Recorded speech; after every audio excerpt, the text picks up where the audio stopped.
사랑하는 여러분, 오늘 우리는 삶과 죽음의 경계에서 한 남자가 겪었던 기적과도 같은 이야기를 나누고자 합니다.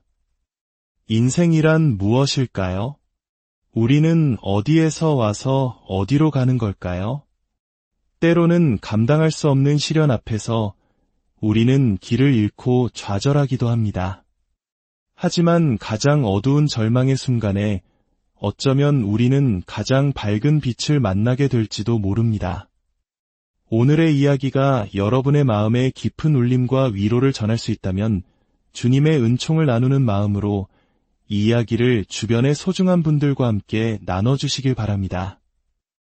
여러분의 구독과 공유는 더 많은 영혼들에게 희망의 메시지를 전하는 귀한 통로가 될 것입니다.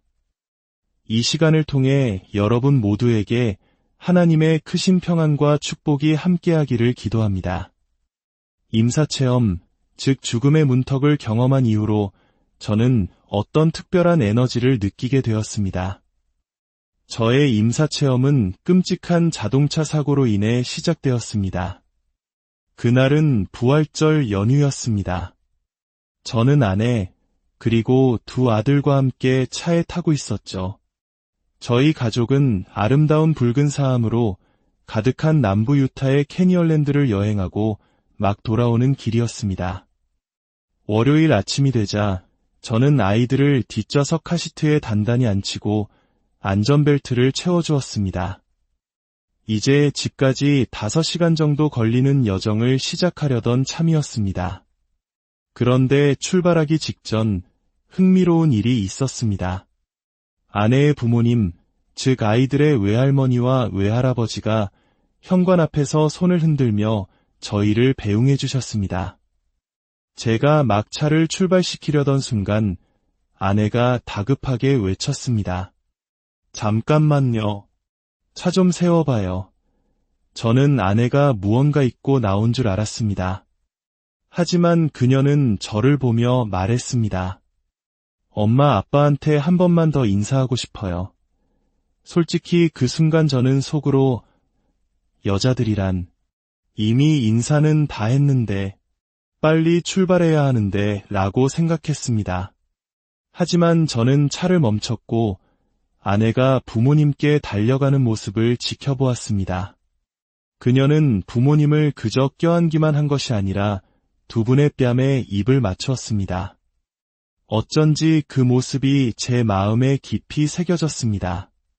제가 왜 이 이야기를 하냐면 우리는 종종 직감, 영감 혹은 마음속의 속삭임 같은 것을 경험하기 때문입니다. 제 아내 타마라는 그 순간 엄마 아빠에게 한 번 더 가서 작별 인사를 하렴이라는 내면의 목소리를 들었던 것입니다. 그리고 그녀는 그 목소리에 따라 행동했습니다. 여러분, 만약 그런 영감이 찾아온다면 망설이지 말고 행동하십시오. 그녀는 그렇게 했고 다시 차로 달려와 자리에 앉았습니다. 저는 차를 몰아 고속도로에 진입했고 법정 최고 속도인 시속 120km로 크루즈 컨트롤을 설정했습니다. 하루 일을 못 갔으니 돌아가면 처리할 일이 산더미겠지 하는 조급한 마음이 머릿속을 채우고 있었습니다. 하지만 그 운전 중에 제 인생에서 가장 소중한 순간이 찾아왔습니다.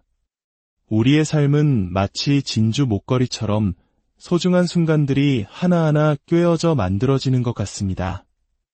저는 운전을 하다가 무심코 백미러를 보았습니다. 교통 상황을 확인하려던 것이었죠.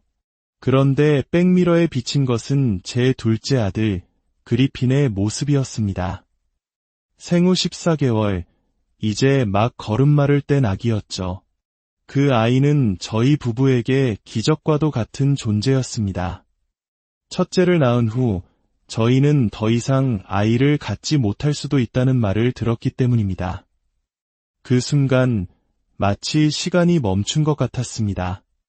스쳐 지나간 찰나였지만 저는 아이의 모든 것을 느꼈습니다.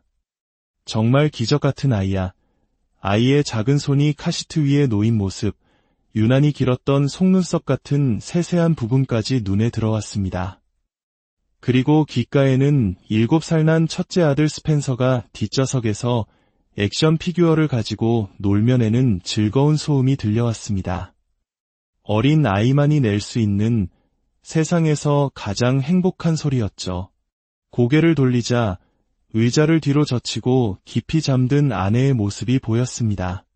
그녀는 잠결에도 여전히 제 손을 꼭 잡고 있었습니다.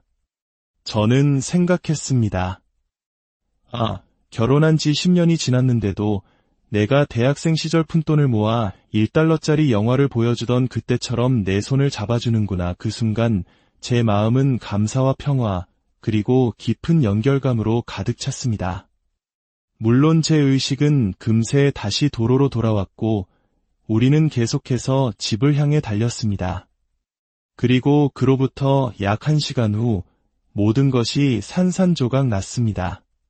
그날은 강한 돌풍이 불었고 한 픽업 트럭이 고속도로에서 난폭 운전을 하고 있다는 보고가 있었습니다. 이야기를 할 때 가장 힘든 부분은 어쩌면 제가 운전대를 잡고 잠시 졸았을지도 모른다는 사실입니다. 정말 찰나의 순간이었을 겁니다. 무슨 일이 있었든 제가 오른쪽으로 차를 틀었다가 급하게 왼쪽으로 핸들을 꺾으면서 차는 중심을 잃었습니다. 그리고 시속 120km의 속도로 도로 위에서 구르기 시작했습니다. 끔찍한 사고였습니다. 저는 차가 구르는 동안 의식을 잃었고 차가 멈췄을 때 정신이 들었습니다. 가장 먼저 들린 것은 뒷좌석에서 히스테릭하게 울부짖는 7살 아들의 목소리였습니다. 아버지로서 저는 아들에게 가야 해. 어떻게든 아들에게 가야 해라고 생각했습니다. 하지만 바로 그때 제 몸이 움직일 수 없다는 것을 깨달았습니다. 저는 차 바닥인지 좌석인지 분간할 수 없는 곳에 낀 채 꼼짝할 수 없었습니다. 사방은 깨진 유리 조각과 휘발유 냄새로 가득했습니다. 저는 제 부상 상태를 전혀 알지 못했습니다.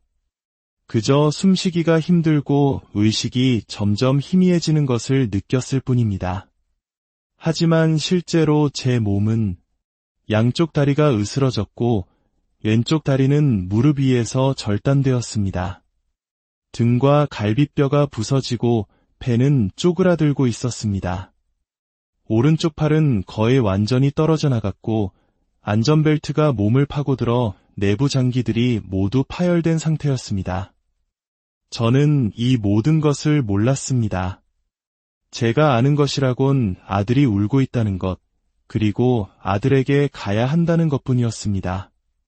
바로 그때 끔찍하고 잔인한 현실이 저를 덮쳤습니다. 차 안에서 다른 누구의 울음소리도 들리지 않는다는 사실이었습니다. 저는 그 순간 직감적으로 깨달았습니다. 제 아내와 어린 아들이 그 자리에서 즉사했다는 것을요. 이야기를 굳이 자세히 하는 것은 자극을 드리려는 것이 아닙니다. 다만 한 인간이 겪을 수 있는 가장 어두운 지옥이 바로 이런 것이라는 점을 말씀드리고 싶습니다. 7살 아들은 공포에 질려 울부짖고 있고 가족의 절반은 세상을 떠났습니다. 그리고 그 차를 운전한 것은 바로 저였습니다. 그 3초만 되돌릴 수 있다면 대체 무슨 일이 일어난 거지? 의식을 잃어가던 바로 그 순간 저는 빛을 느꼈습니다. 따뜻하고 만질 수 있을 것 같은 실제하는 빛이었습니다. 그 빛이 저를 감싸고 안아주는 것 같았습니다. 마치 제가 사고 현장에서 들어 올려지는 듯한 느낌이었습니다. 순식간에 저는 괜찮아졌습니다. 숨을 쉴 수 있었고 고통은 사라졌습니다. 정신은 믿을 수 없을 만큼 또렷했습니다. 그리고 그 빛 속에서 사고 현장에서 이미 세상을 떠났음을 직감했던 제 아내가 나타났습니다. 그녀는 눈부시게 아름다웠고 상처 하나 없는 모습이었습니다. 그녀가 제게 말하기 시작했습니다. 여보, 당신은 돌아가야 해요. 돌아가야만 해요.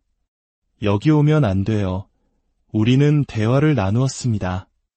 만약 제가 그녀와 함께 남는다면 우리의 7살 아들은 고아가 될 것이었습니다. 우리는 약속을 했습니다. 어떤 이유에서인지 그녀는 돌아갈 수 없었지만 저는 돌아갈 수 있었습니다. 그것은 제 인생에서 가장 심오하고 가슴 아픈 작별이었습니다. 저는 아들을 잘 키우겠다고 맹세했습니다. 우리의 생각은 우리가 상상하는 것보다 훨씬 더 강력한 힘을 가지고 있습니다. 제가 돌아가겠다는 선택을 하고 그 의도를 품는 순간 방법을 고민할 필요도 없이 저는 갑자기 분주한 대형 외상센터를 헤매고 있는 자신을 발견했습니다. 그 빛의 공간 속에서 시간 감각은 전혀 없었습니다. 나중에 알게 된 사실이지만 사람들이 사고 현장에 도착했고 제 아들은 약간의 타박상만 입은 채 사고 현장에서 스스로 걸어 나왔다고 합니다.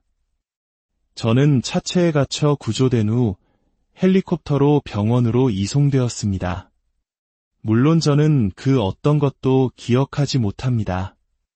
제가 아는 것은 차가 충돌했고 인생에서 가장 고통스러운 작별을 했으며 지금은 이 병원을 떠돌고 있다는 사실뿐이었습니다.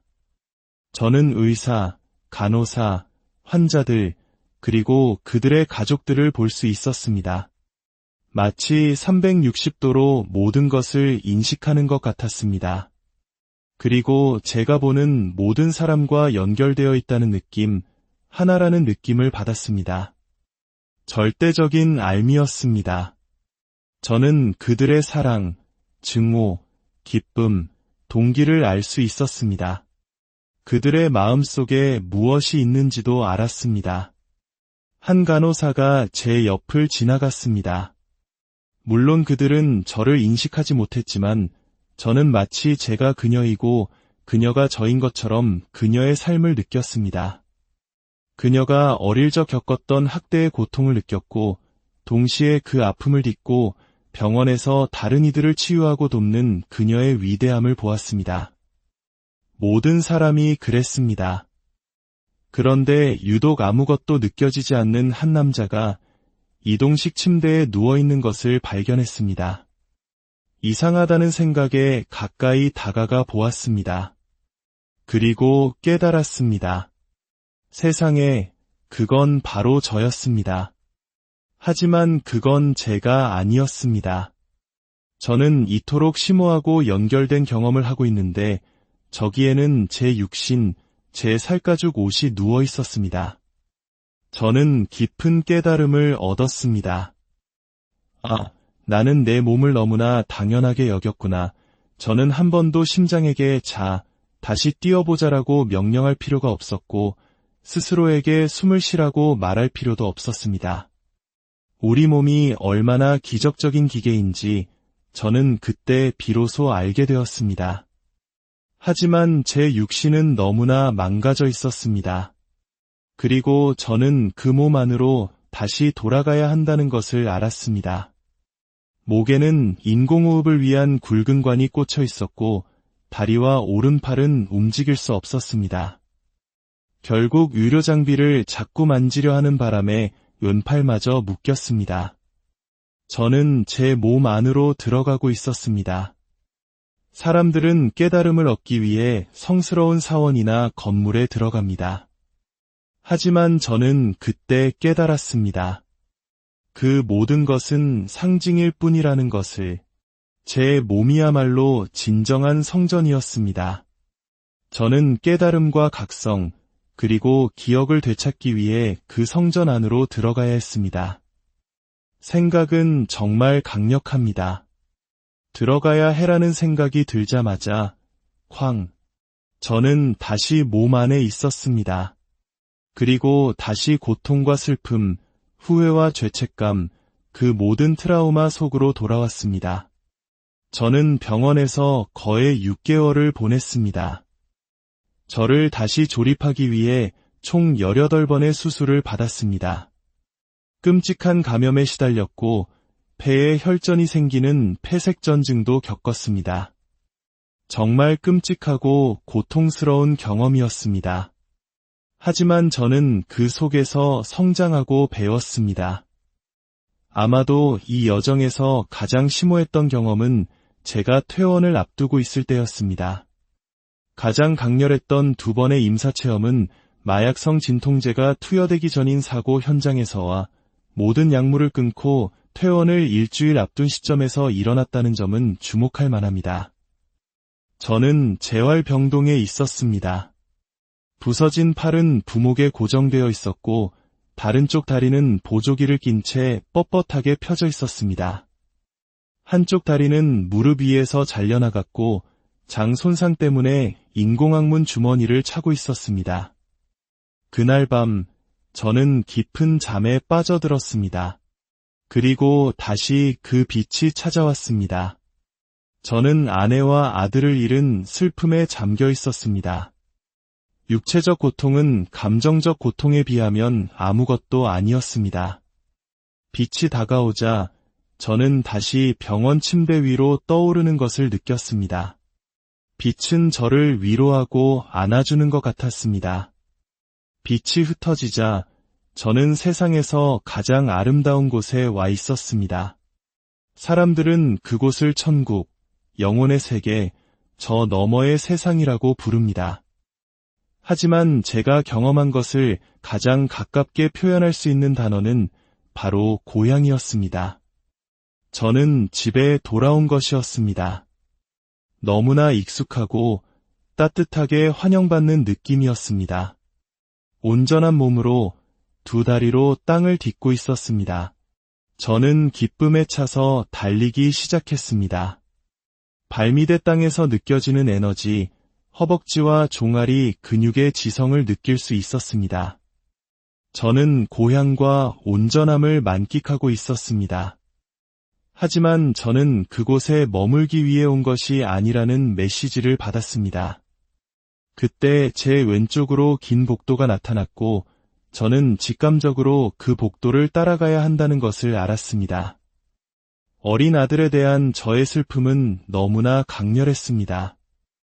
사고 당시 아들이 앉아있던 카시트가 부서지면서 아이가 차 밖으로 튕겨나갔다는 사실이 저를 끊임없이 괴롭혔습니다. 복도 끝에는 아기 침대가 있었습니다. 14개월이었던 그리피는 사고 당시 아기 침대에서 자고 있었습니다. 제가 침대에 다가가 안을 들여다보자 그곳에 제 아들이 누워 있었습니다. 아이는 완벽한 모습이었습니다. 길고 예쁜 속눈썹이 눈에 들어왔습니다. 저는 아이를 2 팔로 번쩍 들어 올렸습니다. 잠든 아이를 안아본 적 있으신가요? 그 묵직함과 따스함이 있습니다. 저는 그것을 느끼고 있었습니다. 아이는 제 몸에 단단히 안겨 있었고 목에서는 아이의 숨결이 느껴졌습니다. 고개를 숙여 아이의 머리카락 냄새를 맡았습니다. 모든 감각이 살아있었습니다. 틀림없는 제 아들이었습니다. 저는 눈물을 흘리기 시작했습니다. 제가 울고 있을 때 등 뒤에서 믿을 수 없을 만큼 강력하고 압도적인 우주적인 존재감이 느껴졌습니다. 저는 두려워지기 시작했습니다. 제게 그것은 하나님이었습니다. 제가 운전 실수를 해서 제가 사고를 내서 이 어린 생명이 짧은 삶을 마감하고 이곳에 와 있는 것이었습니다. 그 존재가 점점 더 가까이 다가오는 것을 느끼며 저는 아들을 꼭 껴안은 채 생각했습니다. 부디 용서받을 수 있기를. 그 생각을 하자마자 마치 물리적인 것처럼 느껴지는 신성한 팔이 저와 제 아들을 함께 감싸 안았습니다. 우리는 하나가 된 것 같았습니다. 그리고 제 영혼 전체를 통해 첫 번째 메시지가 흘러 들어왔습니다. 그것은 말이 아니었습니다. 용서할 것은 아무것도 없단다. 모든 것은 신성한 질서 안에 있느니라. 저는 제 삶을 보았습니다. 저는 보수적인 기독교 가정에서 자랐고 인생은 시험이며 저는 아마도 그 시험에서 낙제하고 있다고 생각했습니다. 하나님이나 천사들이 제 점수를 매기고 있고 저는 결코 이기고 있지 못하다고 믿었습니다. 제 삶을 돌아보며 저는 말했습니다. 오, 저는 시험에 떨어지고 있군요. 그러자 저를 안고 있던 제가 하나님이라 부르는 그 신성한 존재가 말했습니다. 인생은 시험이 아니란다. 내 아들아, 인생은 선물이다. 모든 순간, 모든 날이 선물이야. 저는 제 삶을 다르게 보기 시작했습니다. 저는 선택에 대해 많은 것을 배웠습니다. 사실, 저는 선택권을 받았습니다. 아들을 안고 있는 제게 이런 일이 일어나도록 허락한 하나님을 평생 원망하며 살 수 있다는 선택지가 주어졌습니다. 또는 차를 운전했다는 이유로 평생 자신을 자책하며 살 수도 있었습니다. 하지만 제게는 또 다른 선택지가 주어졌습니다. 그 자비로운 존재는 말했습니다. 나는 내가 너의 의지를 사용하기를 원한다. 제가 물었습니다. 저의 의지요? 저는 아버지의 뜻대로 하옵소서라고 배우며 자랐습니다. 저를 안고 있던 하나님께서 말씀하셨습니다. 내 뜻은 바로 너의 뜻이다. 그것이 내가 너를 얼마나 사랑하는지에 대한 증거란다. 나의 뜻은 내가 자유의지를 갖는 것이다. 너는 선택할 수 있다. 내 아들을 다시 내게 맡길 수 있단다. 나를 믿고 그 아이를 넘겨줄 수 있어. 그 모든 사랑과 평화 속에서 저는 제 어린 아들에게 입을 맞추고 그를 넘겨줄 수 있었습니다. 그리고 저는 다시 병원 침대로 절단된 다리, 보조기, 휠체어, 인공항문 주머니가 있는 현실로 돌아왔습니다. 하지만 새로운 관점, 새로운 연결, 새로운 이해를 가지고서 말입니다. 제가 슬퍼하지 않았다는 뜻은 아닙니다. 끔찍한 사고를 겪고 심오한 임사체험을 했다고 해서 모든 것이 괜찮아진 것은 아니었습니다. 저는 다른 모든 아버지들처럼 슬퍼하고 또 슬퍼했습니다. 하지만 제게는 새로운 이해와 연결, 그리고 새로운 알미 있었습니다. 우리는 신성한 존재이며 죽음은 끝이 아니라는 것. 사실 저는 제 몸을 보면서 이 경험이 뇌와는 아무 관련이 없다고 믿게 되었습니다.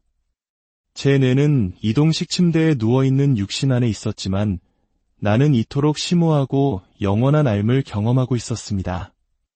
하나님의 품에 안겨 그 모든 사랑을 느꼈을 때 그것은 매우 개인적인 경험이면서 동시에 모든 살아있는 영혼에게 확장되는 사랑임을 알았습니다. 우리 모두가 그토록 사랑받고 신성하며 소중한 존재라는 것, 그리고 우리에게는 자유의지가 있어 우리에게 일어나는 일을 항상 선택할 수는 없지만 그것에 어떻게 반응할지는 분명히 선택할 수 있다는 것을요. 집으로 돌아가는 날은 특별했습니다. 사고에서 살아남은 제 7살 아들이 있었습니다. 저는 아들과 거칠게 뛰어놀던 아빠였는데 이제 휠체어를 탄 채 집으로 돌아가고 있었습니다. 아들이 이런 내 모습을 받아들일 수 있을까? 아들은 형의 집에서 지내고 있었고 저 역시 당분간 간병과 물리치료를 위해 형의 집으로 가야 했습니다. 형들이 저를 들어 전동 휠체어에 앉히는 동안 저는 창밖으로 그 모습을 지켜보는 아들 스펜서의 모습을 보았습니다. 제가 휠체어를 움직이기 시작하자 아들은 집 밖으로 뛰쳐나와 제게 달려왔습니다. 아들이 이걸 어떻게 받아들일까? 그런데 아들은 저를 그냥 지나쳐 달려갔습니다. 저는 생각했습니다. 역시 너무 충격이 컸구나. 감당하기 힘들겠지.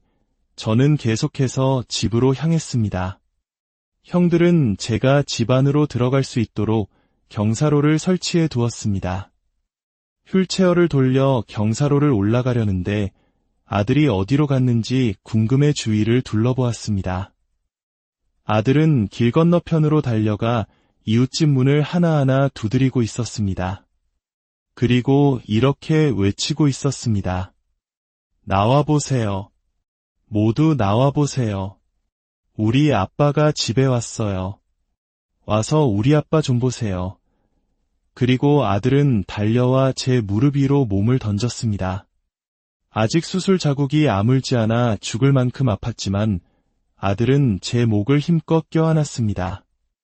제가 말했습니다. 아들, 아빠가 다시 건강해지려고 정말 열심히 노력할게.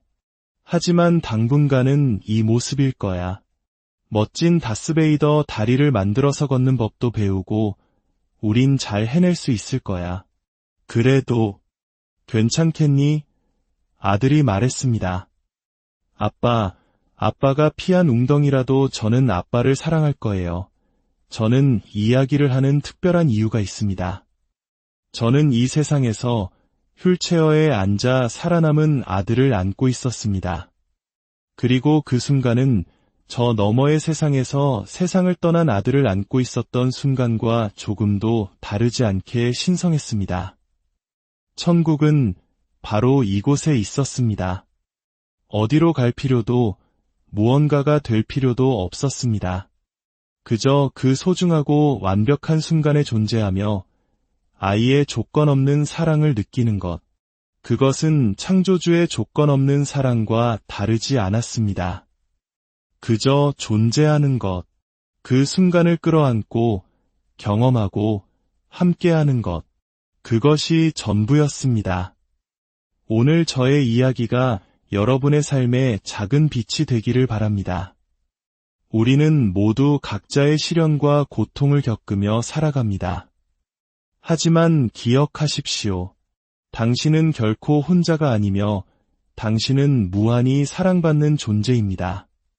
당신의 매일의 소중한 순간들 속에 존재하는 천국을 발견하시기를 바랍니다. 하나님의 끝없는 사랑과 은총이 당신과 당신의 가정에